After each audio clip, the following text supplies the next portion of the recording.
আজকের ভিডিওটি আমার ষষ্ঠ শ্রেণীর ছাত্রছাত্রীদের জন্য। আজকের ভিডিওতে আমরা আলোচনা করব তোমাদের বাংলা বইয়ের শ্যামল গঙ্গোপাধ্যায়ের লেখা যে সেনাপতি শঙ্কর গল্পটি রয়েছে সেই গল্পের হাতে কলমে অংশের সমস্ত প্রশ্ন উত্তর নিয়ে। এর আগে তোমাদের বাংলা ও বাংলা ব্যাকরণের অন্যান্য সমস্ত অধ্যায়ের ভিডিও করে দেওয়া হয়েছে। সেই সমস্ত ভিডিওগুলো তোমরা প্লেলিস্টে পেয়ে যাবে। প্লেলিস্টে গিয়ে ক্লাস 6 বাংলা যে প্লেলিস্টটা রয়েছে সেখান থেকে তোমরা তোমাদের প্রয়োজনীয় সমস্ত ভিডিওগুলো দেখে নেবে। এবার দেখো, এই সেনাপতি শঙ্কর যে গল্পটি রয়েছে এটি কোথা থেকে নেওয়া হয়েছে, অর্থাৎ এই গল্পের উৎস কী। পাঠ্য সেনাপতি শঙ্কর যে গল্পটি রয়েছে সেই গল্পটি শ্যামল গঙ্গোপাধ্যায়ের মূল গ্রন্থ সেনাপতি শঙ্কর গল্পগ্রন্থ থেকেই কিন্তু নেওয়া হয়েছে। এবার দেখো, আমরা এই গল্পের হাতে কলম অংশের সমস্ত প্রশ্ন উত্তর নিয়ে এখানে বুঝিয়ে বুঝিয়ে আলোচনা করব। খুব সহজ করে এখানে প্রশ্নগুলো লিখে দেওয়া আছে, তোমরা অতি মনোযোগ সহকারে এই প্রশ্নগুলোর উত্তর এখান থেকে পড়ে নেবে। হাতে কলম অংশের প্রথমে দেখো, এখানে শ্যামল গঙ্গোপাধ্যায়ের একটু জীবনী দেওয়া রয়েছে এবং এই জীবনী থেকে দুটো প্রশ্নও দেওয়া রয়েছে। প্রথমে 1 নম্বরে রয়েছে শ্যামল গঙ্গোপাধ্যায়ের লেখা দুটি বইয়ের নাম লেখো। এখানে দেখো, শ্যামল গঙ্গোপাধ্যায়ের অনেকগুলি বইয়ের নাম দেওয়া রয়েছে। বেঁচে থাকার স্বাদ, ভাস্কো দা গামার ভাইপো, মনে কি পড়ে, কুবেরের বিষয় আশয়, ঈশ্বরীতলার রূপকথা, ক্লাস 7-এর মিস্টার ব্লেক। এই সমস্ত রচনাগুলো যেগুলো এখানে লেখা রয়েছে এখান থেকে তোমরা যে কোনো দুটো মনে রাখবে। 2 নম্বরে রয়েছে তিনি কোন বইয়ের জন্য সাহিত্য অকাদেমি পুরস্কার পেয়েছিলেন। এখানে দেখো লেখা রয়েছে বহু সাহিত্য পুরস্কারে সম্মানিত এই লেখক 1993 খ্রিস্টাব্দে তাঁর শাহজাদা দারাশুকো উপন্যাসের জন্য সাহিত্য অকাদেমি পুরস্কার লাভ করেন। এই উত্তরটা এখান থেকে তোমরা পড়ে নেবে। 2 নম্বরে রয়েছে নিচের প্রশ্নগুলির একটি বাক্যে উত্তর দাও, অর্থাৎ এগুলো শর্ট প্রশ্ন, একটি বাক্যে উত্তর দিতে হবে। 2-এর 1 নম্বর প্রশ্নটা রয়েছে আকন্দবাড়ি স্কুলের ছাত্রছাত্রীরা কোন কোন জায়গা থেকে পড়তে আসে। এর উত্তরটা হবে আকন্দবাড়ি স্কুলের ছাত্রছাত্রীরা আকন্দবাড়ি, ভেটুরিয়া, সাঁইবাড়ি, ঘোলপুকুর ইত্যাদি জায়গা থেকে পড়তে আসে। 2-এর 2 নম্বর প্রশ্নটা রয়েছে স্কুলের জানালা থেকে কি কি দেখা যায়। এর উত্তরটা হবে স্কুলের শিক্ষিন জানালা থেকে আকাশের মেঘ দেখা যায়, এছাড়াও পাখিদের উড়ে যাওয়া দেখতে পাওয়া যায়। 2-এর 3 নম্বর প্রশ্নটা রয়েছে শঙ্কর কিসের স্বপ্ন দেখে। এর উত্তরটা হবে শঙ্কর পাখির স্বপ্ন দেখে। স্বপ্নে সে ঘোলপুকুরে গাব গাছের উঁচু ডাল থেকে বড় দিঘিতে ঝাঁপ দেয়, হাত দুটো ডানার মতো মেলে সে উঁচুতে উঠে যায়। 2-এর 4 নম্বর প্রশ্নটা রয়েছে শঙ্করের স্বপ্নে বাতাসের রং কী। এর উত্তরটা হবে শঙ্করের স্বপ্নে বাতাসের রং নীলচে। 2-এর 5 নম্বর প্রশ্নটা রয়েছে এমু ছাড়া উড়তে পারে না, শুধু দৌড়তে পারে এমন একটি পাখির নাম লেখো। এর উত্তরটা হবে এমু ছাড়া উড়তে পারে না, শুধু দৌড়তে পারে এমন একটি পাখির নাম হলো উট পাখি। এছাড়া পেঙ্গুইনও তোমরা লিখতে পারো। এরপরে 3 নম্বরে রয়েছে গল্প থেকে একই অর্থযুক্ত শব্দ খুঁজে নিয়ে লেখো। অর্থাৎ এখানে যে শব্দগুলো দেওয়া রয়েছে তোমরা দেখতে পাচ্ছ এই শব্দগুলোর একই অর্থযুক্ত শব্দ গল্পের মধ্যেও রয়েছে, সেগুলি এখানে লিখতে হবে। এখানে দেখো প্রত্যেকটা পাশে পাশে লিখে দেওয়া আছে। প্রথমে রয়েছে বিদ্যালয়, এর অর্থ গল্পের মধ্যে যেটা রয়েছে সেটা হচ্ছে স্কুল। তারপর রয়েছে অনিল, এটা হবে বাতাস। জগৎ রয়েছে, এর সমার্থক শব্দটা গল্পে যেটা রয়েছে সেটা হবে পৃথিবী। তারপর রয়েছে একাগ্রচিত্ত, এটা হবে তন্ময়। পাখা রয়েছে, এটা হবে ডানা। রোপণ করা রয়েছে, এটা হবে রোয়া। এরপরে 4 নম্বরে রয়েছে বিপরীতার্থক শব্দ লিখে তা দিয়ে বাক্য রচনা করো। এখানে তোমাদের সুবিধার্থে দেখো এগুলো পরপর সবগুলো করে দেওয়া আছে। প্রথমে রয়েছে এখানে ভিজে, তাহলে ভিজের বিপরীত শব্দ হলো শুকনো। এটা দিয়ে একটা বাক্য আমরা লিখব শুকনো খড় গরুর খাবার হিসাবে ব্যবহার করা হয়। তারপর রয়েছে রাত, এর বিপরীত শব্দ তোমরা সবাই জানো দিন। এটা দিয়ে তোমরা একটা বাক্য লিখতে পারো অলসভাবে দিন কাটানো উচিত নয়। তারপর রয়েছে বাইরে, এর বিপরীত শব্দ হবে ভিতরে। সকলের ভিতরেই কিছু না কিছু প্রতিভা থাকে। তারপর রয়েছে গাঢ়, এর বিপরীত শব্দ হবে হালকা। গরমে হালকা পোশাক পরা ভালো। তারপর রয়েছে বিশ্বাস, এর বিপরীত শব্দ হবে অবিশ্বাস। সব মানুষকে অবিশ্বাস করা ঠিক নয়। এবার দেখো এখানে যে বাক্য রচনাগুলো দেওয়া রয়েছে এগুলো তো আমি করে দিলাম, তোমরা তোমাদের ইচ্ছে মতো নিজেরাও কিন্তু এই বাক্যগুলো লিখতে পারো। এরপরে 5 নম্বরে রয়েছে সন্ধি বিচ্ছেদ করো। এখানে কতগুলি সন্ধিবদ্ধ পদ দেওয়া রয়েছে, এগুলির সন্ধি বিচ্ছেদ করতে হবে। প্রথমে রয়েছে বঙ্গোপসাগর, এটা হবে বঙ্গ যোগ উপসাগর। তারপর রয়েছে তন্ময়, এটা হবে তৎ যোগ ময়। তারপর রয়েছে সাবধান, এটা হবে স যোগ অবধান। তারপর রয়েছে ত্রিশেক, এটা হবে 30 যোগ এক। এবং শেষে রয়েছে পঞ্চানন, এটা হবে পঞ্চ যোগ আনন। এরপরে 6 নম্বরে রয়েছে নিচের শব্দগুলির কোনটি বিশেষ্য এবং কোনটি বিশেষণ তা খুঁজে নিয়ে আলাদা দুটি স্তম্ভে সাজাও। এরপর বিশেষ্যগুলির বিশেষণের রূপ এবং বিশেষণগুলির বিশেষ্যের রূপ লেখো। এখানে দেখো, এখানে যে পদগুলো দেওয়া রয়েছে এগুলো কিন্তু সবগুলিই বিশেষ্য পদ। এগুলোর বিশেষণের রূপগুলো আমরা লিখব। এখানে দেখো পরপর সব করে দেওয়া আছে। প্রথমে রয়েছে প্রকৃতি, এটা বিশেষ্য পদ, এর বিশেষণের রূপ হবে প্রাকৃতিক। তারপর রয়েছে ব্যথা, এটাও বিশেষ্য পদ, এর বিশেষণের রূপ হবে ব্যথিত। তারপর রয়েছে মাটি, এটা হবে মেটে। তারপর রয়েছে বিশ্বাস, এটা হবে বিশ্বাসী। তারপর রয়েছে জল, এটা হবে জলীয়। তারপর রয়েছে মাঠ, এটা মেঠো। আর শেষে রয়েছে শব্দ, এটা হবে শাব্দিক। 7 নম্বরে রয়েছে সমোচ্চারিত বা প্রায় সমোচ্চারিত ভিন্নার্থক শব্দগুলির অর্থ লিখে বাক্যে প্রয়োগ করো। এই ধরনের শব্দগুলো কি উচ্চারণ একই রকম হয় বা প্রায় একই রকম হয়, কিন্তু অর্থটা আলাদা হয়।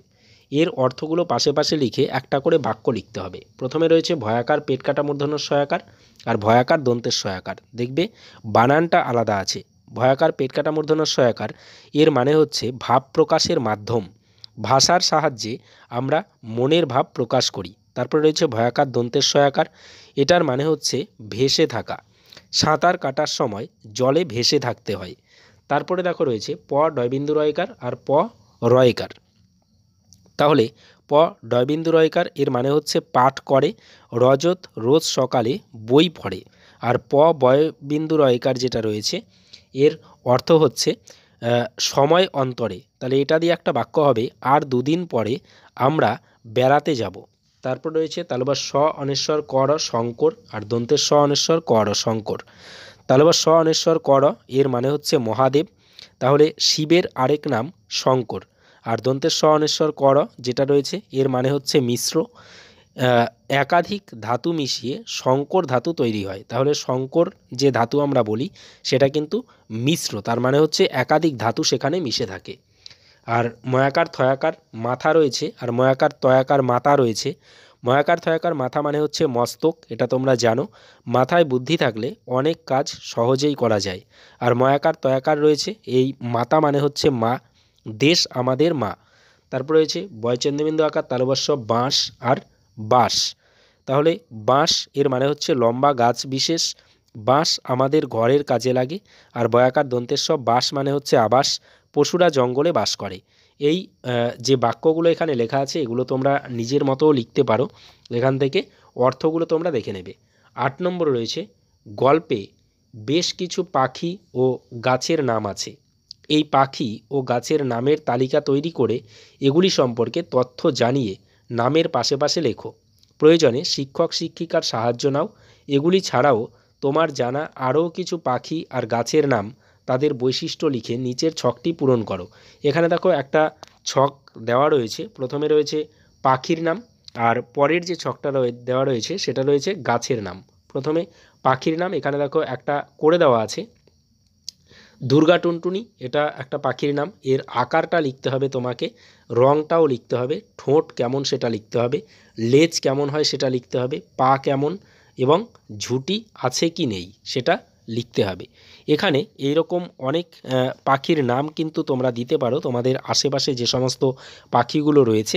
এখানে দেখো একটা ছক আমি করে দিচ্ছি, এই ছকটা অনুসরণ করেই কিন্তু দেখো এখানে যে ছকটা রয়েছে এটা করে দেওয়া আছে। এই ছকটা তোমরা এখান থেকে দেখে নেবে। এখানে একটা একটা করে বলতে গেলে কিন্তু অনেক সময় লেগে যাবে এবং তাতে ভিডিওটি অনেক বড় হয়ে যাবে। এখানে দেখো ছকটা দেওয়া রয়েছে, তোমরা একটু দেখে এখান থেকে বুঝে নেবে। তারপরে গাছের নাম ঠিক একইভাবে এখানে পাখির নামটা যেভাবে ছকে করা আছে গাছের নামটাও দেখো এখানে কি দেওয়া রয়েছে, আকার রয়েছে, গাছের আকার কেমন হবে, কি জাতীয় গাছ সেটা, পাতাগুলো কেমন হবে, ফুল আছে কি নেই, ফল আছে কি নেই, আর কোথায় দেখেছো, এখানে গাছের নামগুলো লিখে লিখে তোমাদের পাশের ছকটা পূরণ করতে হবে। এই ছকটাও দেখো এখানে আমি এই ওপরের ছকটা অবলম্বন করেই এই ছকটা করে দিচ্ছি। এই ছকটা ফলো করেই করা আছে, এটাও তোমরা দেখে নেবে। এটাও যদি এখানে একটা একটা করে বলতে যাই তাহলে অনেক সময় লেগে যাবে। তোমরা নিজেরা এখান থেকে দেখে বুঝে নেবে, দেখবে বুঝতে পারবে। তবে এই ধরনের প্রশ্ন পরীক্ষায় আসে না, তবুও এখানে যেহেতু দেওয়া হয়েছে তো সেটা করে দেওয়া হলো।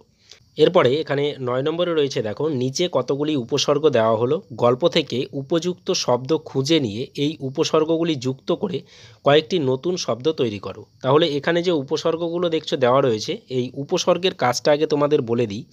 উপসর্গগুলো শব্দের প্রথমে বসে শব্দের সাথে যুক্ত হয় এবং সেই শব্দটার অর্থের পরিবর্তন করে দেয়। যেমন যদি বলি দেশ, তাহলে এর আগে যদি আমরা প্রো লাগিয়ে দিই বা বি লাগিয়ে দিই তাহলে হয়ে যাবে বিদেশ। দেশটা হয়ে গেল বিদেশ। বিদেশের যা অর্থ নিশ্চয়ই দেশের এক অর্থ নয়। তাই তোমরা দেখতে পাচ্ছ যে উপসর্গগুলো শব্দের প্রথমে বসে কিন্তু শব্দের অর্থের পরিবর্তন করে দেয়। তাহলে এখানে যে উপসর্গগুলো দেওয়া রয়েছে আর এখানে একটা শব্দ তোমাদের টেক্সট থেকে খুঁজে নিয়ে বসাতে হবে। তারপরে যে নতুন শব্দটা হবে সেটা এইখানে লিখতে হবে। তাহলে প্রথমে রয়েছে বি। এই বি উপসর্গ যোগে তোমাদের শব্দগুলো রয়েছে। তাহলে এখানে আমরা ভীষণ বসাবো, শ্বাস বসাবো আর জ্ঞান বসাবো। তাহলে নতুন শব্দ হয়ে যাবে বিভীষণ, বিশ্বাস, বিজ্ঞান। তাহলে এগুলো কিন্তু এই শব্দগুলো কিন্তু তোমাদের টেক্সটে রয়েছে। তারপর রয়েছে প্রো। তাহলে এখানে আমরা একটা শব্দ বসাবো, সেটা হচ্ছে কৃতি। তাহলে নতুন শব্দ হয়ে যাবে প্রকৃতি। তারপর রয়েছে নি। এখানে একটা শব্দ আমরা বসাবো, সেটা হচ্ছে কাশ। তাহলে এখানে নতুন শব্দ হয়ে যাবে নিকাশ। তারপর রয়েছে সু। এখানে আমরা একটা শব্দ বসাবো, সেটা হচ্ছে রেলা। তাহলে নতুন শব্দ হয়ে যাবে সুরেলা। আর শেষে রয়েছে আ। আমরা এখানে একটা শব্দ বসাবো কন্দ। তাহলে নতুন শব্দ হয়ে যাবে আকন্দ। এইভাবে এই ছকটা পূরণ করতে হবে, অর্থাৎ উপসর্গ যোগ করে নতুন নতুন শব্দ গঠন। এবার 10 নম্বরে রয়েছে নিচের বাক্যগুলি থেকে সংখ্যাবাচক শব্দ খুঁজে বের করো। এটা খুব সোজা। এখানে সংখ্যাবাচক যে শব্দগুলো রয়েছে সেগুলো খুঁজে বের করতে হবে। 10-এর 1 নম্বরে রয়েছে 5-7 মাইলের ভেতর বঙ্গোপসাগর। তাহলে 5-7 এটা সংখ্যাবাচক শব্দ। 10-এর 2 নম্বরে রয়েছে জনা 30 ছেলে মেয়ে বসে। 30 এটা সংখ্যাবাচক শব্দ এখানে। 10-এর 3 নম্বরে রয়েছে সেদিকে তাকিয়ে একটি ছেলে আনমনা হয়ে পড়েছিল। তাহলে একটি এটা হচ্ছে এখানে সংখ্যাবাচক শব্দ। তারপরে রয়েছে 10-এর 4 নম্বরটা একদিন রাতে স্বপ্নের ভেতর সেও অমন ভেসে পড়ে। তাহলে এটা হবে একদিন, এটা সংখ্যাবাচক শব্দ। তারপরে দেখো এখানে কতগুলো শব্দার্থ দেওয়া রয়েছে। এই শব্দার্থগুলো তোমরা এখান থেকে পড়ে নেবে। অনেক সময় শব্দার্থ থেকেও প্রশ্ন আসে পরীক্ষায়, শর্ট প্রশ্ন। 11 নম্বরে রয়েছে নিচের বাক্যগুলি থেকে অনুসর্গ খুঁজে বার করো। প্রতিটি বাক্যের ভেতর যেসব শব্দ আছে তাদের সঙ্গে কি কি বিভক্তি যুক্ত হয়েছে দেখাও। 11-র 1 নম্বরে রয়েছে এখানে বাতাসের ভেতর সবসময় ভিজে জলের ঝাপটা থাকে। এখানে যে অনুসর্গ রয়েছে অনুসর্গটা লিখতে হবে এবং প্রত্যেকটা শব্দের সাথে কি কি বিভক্তি যোগ হয়েছে সেটাও লিখতে হবে। বাতাসের এর সাথে এর বিভক্তি যোগ হয়েছে, দেখো এখানে প্রতিটা লিখে দেওয়া আছে। ভেতর এটা অনুসর্গ। সবসময় ভিজে ঝাপটা থাকে এগুলো শূন্য বিভক্তি। আর জলের এর সাথে এর বিভক্তি। 11-র 2 নম্বরে রয়েছে মাটির মেঝে। তাহলে মাটির এর সাথে র বিভক্তি, মেঝে শূন্য বিভক্তি যোগ হয়েছে, এখানে কোনো অনুসর্গ নেই। 11-র 3 নম্বরে রয়েছে সেই জানালা দিয়ে মেঘ দেখা যায় আকাশের। এখানে সেই জানালা, মেঘ দেখা যায় এগুলোর সাথে সব শূন্য বিভক্তি যোগ হয়েছে। আকাশের এই শব্দটার সাথে এর বিভক্তি যোগ হয়েছে এবং দিয়ে হচ্ছে এখানে অনুসর্গ। 11-র 4 নম্বরে রয়েছে স্বপ্নের ভেতর সে খাট থেকে পড়েও যায়। স্বপ্নের এটার সাথে এর বিভক্তি যোগ হয়েছে। ভেতর এটা অনুসর্গ। সে খাট যায় এটা শূন্য বিভক্তি যোগ হয়েছে। পড়েও এর সাথে ও বিভক্তি যোগ হয়েছে। থেকে এটা অনুসর্গ। 11-র 5 নম্বরে রয়েছে সে তার স্বপ্নের কথা আর কাউকে কখনো বলবে না। এখানে দেখো সে, তার, আর এগুলোর সাথে শূন্য বিভক্তি যোগ হয়েছে। স্বপ্নের এর সাথে এর বিভক্তি যোগ হয়েছে। কথা এর সাথে শূন্য বিভক্তি যোগ হয়েছে। আর এখানে কোনো অনুসর্গ নেই। 12 নম্বরে রয়েছে নিচের বাক্যগুলি থেকে উদ্দেশ্য ও বিধেয় অংশ খুঁজে নিয়ে লেখো। এখানে যেগুলো উদ্দেশ্য হবে উদ্দেশ্যগুলোর তলায় আমি দাগ দিয়ে দিচ্ছি, আর বাকি যেটা দাগ দেওয়া থাকবে না এখানে সেটা বিধেয়। তোমরা এখান থেকে বুঝে নিয়ে লিখে নেবে।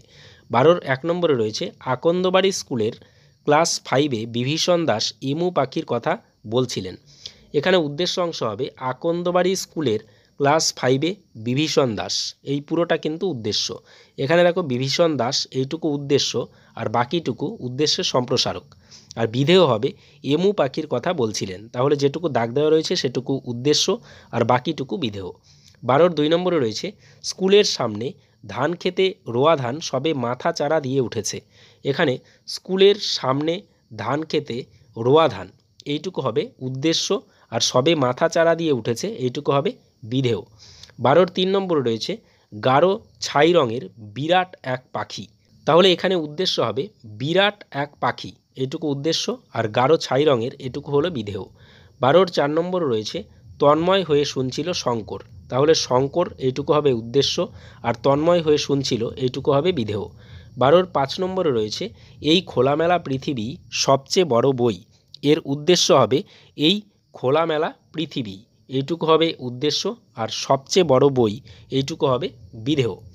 দেখো এখানে যেগুলোর তলায় দাগ দেওয়া রয়েছে আবারও আমি বলে দিচ্ছি, সেগুলো উদ্দেশ্য, এবং যেগুলোর তলায় দাগ দেওয়া নেই সেইটুকু হচ্ছে বাক্যের বিধেয়। এরপরে 13 নম্বরে রয়েছে কথা চোখ, এই শব্দগুলির প্রত্যেকটিকে দুটি আলাদা অর্থে ব্যবহার করে বাক্যে লেখো। প্রথমে কথা শব্দটির প্রতিশ্রুতি অর্থে আমরা একটা বাক্য লিখব, কথা দিয়ে সকলে কথা রাখতে পারে না। তারপরে কথা এই শব্দটির কাহিনী অর্থে আমরা একটা বাক্য লিখব, মহাভারতের কথা অমৃত সমান। তারপরে চোখ রয়েছে, চোখ শব্দটিকে চোখ ওঠা অর্থাৎ রোগ বিশেষ অর্থে আমরা লিখব, চোখ উঠলে চোখে হাওয়া লাগানো উচিত নয়। আর চোখ শব্দটিকে চোখে চোখে রাখা অর্থাৎ সতর্ক দৃষ্টি রাখা এই অর্থে আমরা লিখব, বাচ্চা ছেলেদের সবসময় চোখে চোখে রাখা উচিত। 14 নম্বরে রয়েছে নিচের বাক্যগুলির মধ্যে কোনটি সরল, কোনটি জটিল ও কোনটি যৌগিক বাক্য তা খুঁজে নিয়ে লেখো। 14-র 1 নম্বরে রয়েছে জানালায় কোনো শিক নেই, এটা হবে সরল বাক্য। 14-র 2 নম্বরে রয়েছে জেগে থাকতে দেখা আর স্বপ্নে দেখা জিনিস আজকাল শঙ্করের গুলিয়ে যাচ্ছে, এটা হবে যৌগিক বাক্য। এখানে দেখো আর এই অব্যয়টা ব্যবহার করা হয়েছে, তাহলে এই অব্যয়গুলো কিন্তু সবসময় মনে রাখবে যৌগিক বাক্যে ব্যবহার করা হয়। 14-র 3 নম্বরে রয়েছে পাখি দেখার জন্য যখন মাঠে বা বাগানে ঘুরবে তখন খুব সাবধানে পা টিপে টিপে চলবে, এটা হবে জটিল বাক্য। মনে রাখবে তোমরা এখানে যেমন দেখো রয়েছে যখন আর তখন, এরকম যখন তখন, যদি তবে, যেমন তেমন, এই ধরনের শব্দগুলো যে বাক্যে ব্যবহার করা হয় সেগুলো কিন্তু জটিল বাক্য। 14-র 4 নম্বরে রয়েছে বিভীষণ মাসাই যে তাকে এমন একটা কথা বলবেন তা ভাবতেও পারেনি শঙ্কর, তাহলে এটাও হবে জটিল বাক্য। এখানে দেখো যে এবং তা এই সাপেক্ষ শব্দজোড় ব্যবহার করা হয়েছে, তাই এটা জটিল বাক্য। 15 নম্বরে রয়েছে নিচের শব্দগুলি দিয়ে বাক্য তৈরি করে একটি অনুচ্ছেদের রূপ দাও, তাহলে এখানে অনেকগুলো শব্দ দেওয়া রয়েছে, গুঁড়ো, প্রকৃতি, জানালা, ডানা, ছায়া, শব্দ, স্বপ্ন, খোলামেলা, এই শব্দগুলো দিয়ে একটা করে বাক্য লিখে সেটা দিয়ে একটা গল্প বানাতে হবে। তাহলে এখানে দেখো কিভাবে শুরু করবে সেটাও এখানে লিখে দেওয়া আছে কয়েকটা লাইন। এইভাবে এখানে আমি একটা দেখো অনুচ্ছেদ লিখে দিচ্ছি, তোমরা এই অনুচ্ছেদটা এখান থেকে দেখে নিতে পারো। এই ধরনের প্রশ্ন যদিও পরীক্ষায় আসে না, তবুও তোমরা এখানে এই অনুচ্ছেদটা দেখে নেবে।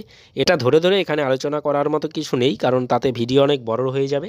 তোমরা নিজেদের মতো এই অনুচ্ছেদটা লিখে নেবে বা এখান থেকে তোমরা ফলো করে দেখে নিতে পারো। 16 নম্বরে রয়েছে নিচের প্রশ্নগুলির নিজের ভাষায় উত্তর লেখো, এই প্রশ্নগুলো অবশ্যই তোমাদের খুব ভালো করে পড়তে হবে, কারণ এই প্রশ্নগুলোই কিন্তু পরীক্ষায় আসবে। এখানে বড় বড় প্রশ্ন, আর এর আগেও যা প্রশ্ন উত্তর করে দেওয়া হয়েছে, যেগুলো বুঝিয়ে দেওয়া হয়েছে, সেই প্রশ্নগুলো কিন্তু পরীক্ষায় আসার মতো। প্রথমে 16-র 1 নম্বরে রয়েছে পাগলা বাতাসে তার ঢেউয়ের গুঁড়ো সবসময়ে উড়ে আসছে, এখানে বাতাসকে পাগলা বলা হলো কেন? এর উত্তরটা আমরা লিখব, শ্যামল গঙ্গোপাধ্যায়ের লেখা সেনাপতি শঙ্কর গল্পে যে আকন্দবাড়ি গ্রামের কথা আছে তা বঙ্গোপসাগর থেকে মাত্র 5-7 মাইলের মধ্যে। সমুদ্রের কাছে অবস্থিত হওয়ার জন্য এখানকার বাতাসে জলীয় বাষ্পের পরিমাণও বেশি থাকে, তাই এখানকার বাতাস কখনো মৃদুমন্দ, কখনো এলোমেলো, আবার কখনো উত্তালভাবে প্রবাহিত হয়। এই কারণেই লেখক বাতাসকে পাগলা বলেছেন। 16-র 2 নম্বর প্রশ্নটা রয়েছে বিভীষণ দাস এমু পাখির কথা বলেছিলেন, গল্পের বিভীষণ দাসের পরিচয় দাও, এমু পাখি ছাড়া গল্পে আর কোন পাখির প্রসঙ্গ এসেছে? এর উত্তরটা আমরা লিখব, শ্যামল গঙ্গোপাধ্যায়ের সেনাপতি শঙ্কর গল্পে শিক্ষক বিভীষণ দাসের পরিচয় পাওয়া যায়, তিনি যথেষ্ট দৃঢ় মনোভাবের শিক্ষক। লেখকের ভাষায় বিভীষণ দাস কড়া মাস্টারমশাই। তিনি প্রকৃতিবিজ্ঞান পড়ান। পঞ্চম শ্রেণীতে তিনি পাখি নিয়ে আলোচনা করার সময় অন্যমনস্ক শঙ্করের দিকে দৃষ্টি ফেরান। তার প্রবল কল্পনাপ্রবণতা তাকে বিরক্ত করে, কিন্তু পরে শঙ্করকে সঠিক বুঝে তিনি পাখিদের সম্পর্কে অনেক কথা বলেন। আর পরের যে পার্টটুকু রয়েছে, অর্থাৎ এমু পাখি ছাড়া গল্পে আর কোন কোন পাখির প্রসঙ্গ এসেছে, এর উত্তরটা আমরা লিখব। আলোচ্য গল্পে এমু পাখি ছাড়া শঙ্খচিল, কাক, হাঁড়ি চাচা, পানকৌড়ি, তিতির, মাছরাঙা, বাজ পাখি, ডৌখোল প্রভৃতি পাখির প্রসঙ্গ এসেছে। এরপর 16-র 3 নম্বর প্রশ্নটা রয়েছে, শঙ্কর বুঝল কোথাও একটা বড় ভুল হয়ে যাচ্ছে। কে এই শঙ্কর? তার স্বভাবের প্রকৃতি কেমন? তার যে কোথাও একটা বড় ভুল হয়ে যাচ্ছে, এটা সে কিভাবে বুঝতে পারলো? এখানে দেখো অনেকগুলো পার্টে প্রশ্নটা রয়েছে, এর উত্তরটা আমরা এখান থেকে লিখব। দেখো, শ্যামল গঙ্গোপাধ্যায়ের লেখা সেনাপতি শঙ্কর গল্পে আকন্দবাড়ি স্কুলের পঞ্চম শ্রেণীর ছাত্র হলো শঙ্কর। তার প্রকৃত নাম হলো শঙ্কর সেনাপতি। আর এর পরে যে পাঠটুকু রয়েছে, তার স্বভাবের প্রকৃতি কেমন, এর উত্তরটা আমরা লিখব। শঙ্কর প্রকৃতিপ্রেমিক এক কিশোর। পাখির প্রতি তার বিশেষ আকর্ষণ আছে। বিভিন্ন পাখির চলাচল সে লক্ষ্য করে। সে কল্পনাপ্রবণ, স্বপ্নে পাখিদের দেখে এবং পাখির মতো উড়ে বেড়ায়। তারপরে রয়েছে যে পার্টটুকু শেষে দেখো রয়েছে, তার যে কোথাও একটা বড় ভুল হয়ে যাচ্ছে, এটা সে কিভাবে বুঝতে পারলো? এর উত্তরটা আমরা লিখব। শঙ্করকে মাস্টারমশাই এমু পাখি কেমন দেখতে জিজ্ঞাসা করায় শঙ্কর বুঝতে পারে কোথাও একটা ভুল হয়ে যাচ্ছে, কারণ সে তো এমু পাখিকে চোখে দেখেনি। স্বপ্নে সে পাখি দেখেছে, আর তাকেই সত্যি সত্যি এমু পাখি বলে মনে করে মাস্টারমশাইকে বলেছে ঘোলপুকুরের বড় দিঘির পাড়ে সবেদা গাছের ডালে এমু পাখিকে বসতে দেখেছে সে। তখনই সে বুঝতে পারে যে তার কোথাও একটা বড় ভুল হয়ে যাচ্ছে। 16-র 4 নম্বর প্রশ্নটা রয়েছে, এমু পাখির যে বর্ণনা শঙ্কর দিয়েছিল, তার সঙ্গে পাখিটির মিল বা অমিল কি, লেখো। এর উত্তরটা আমরা লিখব। শ্যামল গঙ্গোপাধ্যায়ের লেখা সেনাপতি শঙ্কর গল্পে শঙ্কর যে এমু পাখির বর্ণনা দিয়েছিল, তার সাথে বাস্তবে পাখিটির বেশিরভাগটাই অমিল রয়েছে। কারণ শঙ্কর তার স্বপ্নের কথা ব্যক্ত করেছিল। শঙ্কর বলেছিল এমু হলো অনেকটা বাজ পাখির মতো, ছাই রঙের বিরাট এক পাখি। সে ওড়ার সময় ডানায় বাতাস কাটার শব্দ হয়। কিন্তু বিভীষণ মাস্টারমশাইয়ের বর্ণনা অনুযায়ী বাস্তবে এমু পাখি থাকে আন্দিজ পর্বতমালায়। এরা 3 বছরে একবার বড় বড় 2টি ডিম পাড়ে। এছাড়া এমু হলো দৌড়বাজ পাখি, উড়তে পারে না। এরপর 16-র 5 নম্বর প্রশ্নটা রয়েছে, এটা কি পঞ্চানন অপেরা পেয়েছো? অপেরা বলতে কি বোঝো? এখানে অপেরার প্রসঙ্গ এলো কেন? এর উত্তরটা হবে, আলোচ্য অংশটি শ্যামল গঙ্গোপাধ্যায়ের লেখা সেনাপতি শঙ্কর গল্প থেকে নেওয়া হয়েছে। উদ্ধৃতাংশে অপেরা বলতে যাত্রা দলকে বোঝায়। গল্পে দেখা যায় প্রকৃতিবিজ্ঞান ক্লাসে শঙ্কর অন্যমনস্ক ছিল। বিভীষণ দাস মাস্টারমশাইয়ের কড়া প্রশ্নে ঘাবড়ে গিয়ে সে এমু পাখির এমন কাল্পনিক বর্ণনা দেয়, যার সঙ্গে বাস্তবে পাখিটির তেমন কোনো মিল পাওয়া যায় না। অপেরায় অভিনেতারা যেমন অবাস্তব কল্পনার জগৎ গড়ে তোলেন, শঙ্করও তেমনি বানিয়ে বানিয়ে অপ্রাসঙ্গিক কথা বলেছে। তাই স্বাভাবিকভাবেই তিনি গ্রামের পঞ্চানন অপেরার প্রসঙ্গ এনেছেন। এরপরে 16-র 6 নম্বরে রয়েছে, বলো, বলতেই হবে। কাকে কথা বলা হলো? উদ্দিষ্টকে কোন কথা বলতে হবে বলে দাবি জানানো হয়েছে? এর উত্তরটা হবে, কথাসাহিত্যিক শ্যামল গঙ্গোপাধ্যায়ের সেনাপতি শঙ্কর গল্পে শঙ্করকে প্রকৃতিবিজ্ঞান শিক্ষক বিভীষণ দাস কথা বলেছেন। ক্লাসের মধ্যে শঙ্কর এমু পাখির যে বর্ণনা দিয়েছিল, তা ছিল কল্পনা নির্ভর। তার কল্পনায় এমু পাখি গাঢ় ছাই রঙের, চওড়া বুকওয়ালা এমন এক পাখি, যাকে সে ঘোলপুকুরের বড় দিঘির পাড়ে সবেদা গাছের ডালে উড়ে এসে বসতে দেখেছিল।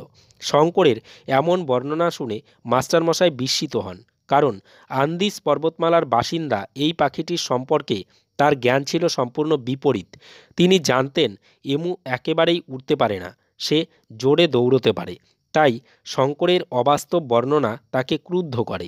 উত্তেজিত হয়ে তিনি শঙ্করকে বলেন যে তাকে বলতেই হবে কিভাবে সে ঘোলপুকুরের সবেদা গাছে এমু পাখিকে উড়ে এসে বসতে দেখেছে। এরপরে 16-7 নম্বর প্রশ্নটা রয়েছে, গল্প অনুসরণে আকন্দবাড়ি স্কুলে সে প্রকৃতিবিজ্ঞান ক্লাসে অদ্ভুত পরিস্থিতি নিজের ভাষায় লেখো। এর উত্তরটা হবে শ্যামল গঙ্গোপাধ্যায়ের লেখা সেনাপতি শঙ্কর গল্পে আকন্দবাড়ি স্কুলের পঞ্চম শ্রেণীতে মাস্টারমশাই বিভীষণ দাস প্রকৃতিবিজ্ঞানের ক্লাসে এমু পাখি সম্পর্কে আলোচনা করেছিলেন। শঙ্কর নামের একটি বালকের মন পাঠে ছিল না। বুঝতে পেরে মাস্টারমশাই তাকে জিজ্ঞাসা করেন সে কি এমু পাখি দেখেছে। এই প্রসঙ্গেই শঙ্কর জানায় সে ঘোলপুকুরের বড় দিঘির পাড়ে সবেদা গাছের ডালে এমু পাখিকে বসতে দেখেছে। এমু পাখি কেমন দেখতে, কেমনভাবে ওড়ে ইত্যাদি জানায়। শঙ্করের কথা শুনে সবাই অবাক হয়। মাস্টারমশাই তাকে বিদ্রূপ করে বলেন এমু ওড়ে না, দৌড়োয়। ছাত্ররা এই নিয়ে হাসতে থাকে। শঙ্কর লজ্জায় পড়ে যায়। তবু সে তার স্বপ্নে দেখা পাখির কথা জানায় মাস্টারমশাইকে। সে স্বপ্নে প্রতিদিন অনেক অনেক পাখি দেখতে পায়। সে নিজেও পাখির মতো ওড়ে। বন্ধুরা ক্লাসের মধ্যেই শঙ্করকে পাখির সঙ্গে তুলনা করে উপহাস করে। তবে শেষ পর্যন্ত মাস্টারমশাই বুঝতে পারেন শঙ্করের কল্পনাপ্রবণ মানসিকতা। তাই তিনি শেষে শঙ্করকে আরও ভালো করে প্রকৃতিকে দেখার জন্য অনুপ্রাণিত করেন। এরপরে 16-র 8 নম্বর প্রশ্নটা রয়েছে, স্বপ্নে সে অনেক কিছু জানতে পেরেছে। কার স্বপ্ন দেখার কথা বলা হয়েছে? স্বপ্ন দেখে সে কি জেনেছে? এর উত্তরটা হবে সাহিত্যিক শ্যামল গঙ্গোপাধ্যায়ের সেনাপতি শঙ্কর গল্পে শঙ্করের স্বপ্ন দেখার কথা বলা হয়েছে। স্বপ্নে দেখা শঙ্করের এমু পাখির বর্ণনা থেকে জানা যায় তার গায়ের রং গাঢ় ছাইরঙা। এমু বাজ পাখির থেকেও চওড়া বুকওয়ালা। বিশাল পাখিটিকে সে ঘোলপুকুরের বড় দিঘির পাড়ে সবেদা গাছের ডালে উড়ে এসে বসে থাকতে দেখেছে। এভাবেই তার স্বপ্ন কল্পনার জগৎ থেকে সে আরও অনেক কিছু জানতে পেরেছে। স্বপ্নে তার বাতাসের রং নীলচে আর ঘরবাড়ির রং খয়েরি। স্বপ্নের মাধ্যমে তার এও জানা আছে স্বপ্নে কোথাও ধাক্কা বা গুঁতো খেলে একদম ব্যথা লাগে না। শঙ্করের স্বপ্নজগৎ ব্যাখ্যাহীন এক মায়াজগৎ, যেখান থেকে সে অনেক কিছু জেনেছে। 16-র 9 নম্বর প্রশ্নটা রয়েছে, পাখি দেখার জন্য যখন মাঠে বা বাগানে ঘুরবে তখন কিভাবে চলতে হবে? এর উত্তরটা হবে শ্যামল গঙ্গোপাধ্যায়ের লেখা সেনাপতি শঙ্কর গল্পে বিভীষণ দাস মাস্টারমশাই মাঠে বা বাগানে পাখি দেখার সময় বেশ কিছু কথা মেনে চলার কথা বলেছেন। তিনি বলেছেন পাখি দেখার জন্য বাগানে ঘোরার সময় খুব সাবধানে পা টিপে টিপে চলতে হবে। জামা কাপড়ের রং শুকনো পাতার রং বা জলপাই রঙের হলে ভালো হয়। বেগুনি রঙের জামা পরলেও ভালো, কারণ পাখিরা বেগুনি রং দেখতে পায় না। এরপরে শেষ যে প্রশ্নটা রয়েছে দেখো 16-র 10 নম্বর প্রশ্ন, তাদের কথা বলতে পারো। এই প্রশ্নের সূত্র ধরে বক্তা শ্রোতার কথোপকথনের অংশটুকু নিজের ভাষায় লেখো। শ্যামল গঙ্গোপাধ্যায়ের লেখা সেনাপতি শঙ্কর গল্পে বক্তা অর্থাৎ বিভীষণ দাস মাস্টারমশাই বুঝতে পেরেছিলেন যে শ্রোতা অর্থাৎ শঙ্কর জঙ্গলে পাখি দেখে বেড়ায়। তিনি শঙ্করকে তার দেখা পাখিদের কথা বলতে বললে শঙ্কর মাছরাঙা, হাড়ি চাচা, ডৌখোল, পানকৌড়ি, তিতির প্রভৃতি পাখির কথা বলে। শঙ্করের এই প্রকৃতি প্রেম দেখে মাস্টারমশাই খুশি হয়ে বলেন সে যেন চোখ খোলা রেখে এই পৃথিবীর গাছপালা, পাখি, মেঘ, আলো সমস্ত কিছু দেখে। মাস্টারমশাই আরও বলেন এই পৃথিবী হলো সবচেয়ে বড় বই, আর তাকে দেখা হলো সবচেয়ে বড় পড়াশোনা। তাহলে এই পর্যন্তই কিন্তু আমাদের প্রশ্ন উত্তর ছিল। এরপরে কিন্তু আর প্রশ্ন উত্তর কোনো কিছু নেই। এই সবগুলো প্রশ্নের উত্তর এখানে বুঝিয়ে বুঝিয়ে করে দেওয়া হলো। ভিডিওটি একটু বড় হয়ে গেছে, কিছু করার নেই। এখানে দেখো প্রচুর প্রশ্ন রয়েছে, বুঝিয়ে বুঝিয়ে করে দিতে অনেক সময় লাগে। তো তোমরা আশা করি বুঝতে পেরেছো। ভিডিওটি ভালো লাগলে অবশ্যই লাইক করবে, বন্ধুদের মধ্যে শেয়ার করবে, আর এই ধরনের ভিডিও পাওয়ার জন্য চ্যানেলটিকে সাবস্ক্রাইব করে রাখবে। ধন্যবাদ।